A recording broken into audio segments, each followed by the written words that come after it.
Hey YouTube, I've been studying self-defense now for about 7 years.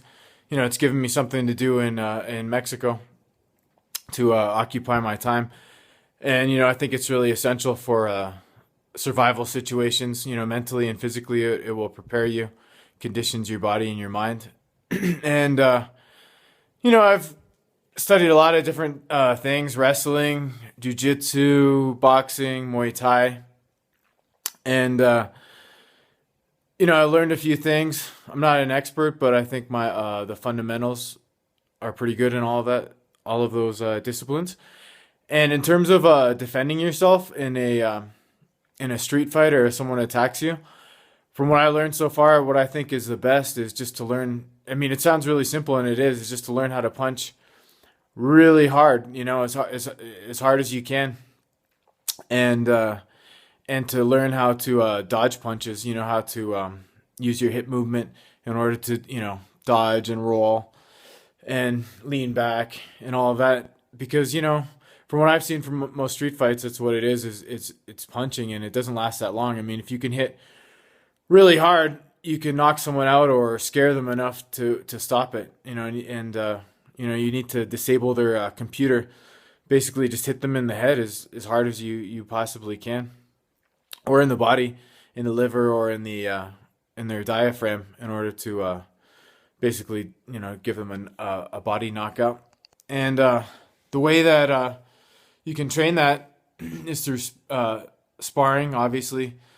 But I mean, I know a lot of people don't like sparring, and it's probably not beneficial for you to do a lot of hard sparring. You need to do some, but the best way I think to learn is on the pads, on the mitts. And in Mexico, here they have something called the governadora. It's like a big circular leather pad with a target in the middle, and you just focus all of your power onto it. And the coach that I have right now, he says that it's not enough to just hit someone. You need to be able to leave bruises. Sort of like punching with bad intentions, I guess, like what they say in boxing. And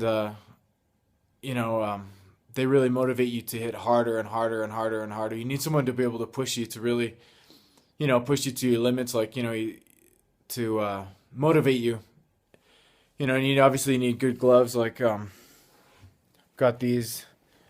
They're 18 ounce gloves, and it's good to have lace up ones.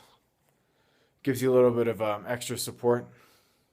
And then you need to use good bandages to protect all the little bones in your hands. But like I said, I think that everything is beneficial. I do wrestling and jujitsu and all of that, but I think boxing is the most practical because it just comes out so quickly, and you can use it in confined sort of areas. I'm not sure, kicks and all that are great, and knees and elbows are really practical, but kicks I think not so much. They could be good, but I think, like I said, just learning how to punch as hard as you possibly can. Most people really don't know how to defend against that. Most people aren't conditioned. Most people are soft nowadays. Probably 90% of adults are physically weak. So if you can just scare them initially just by punching them hard a couple of times, that would probably deter most people from attacking you. I don't know if anybody else has any other opinions, but that's the simple way that I think to defend yourself. It sounds simple, but it's actually not that easy to develop. It might take a long time to practice, to really to learn how to punch really really hard. But it's worth knowing, and it's something I think once you learn it, you'll never really forget it. Even once you stop training, it's sort of like riding a bicycle. You'll always have it. Thanks.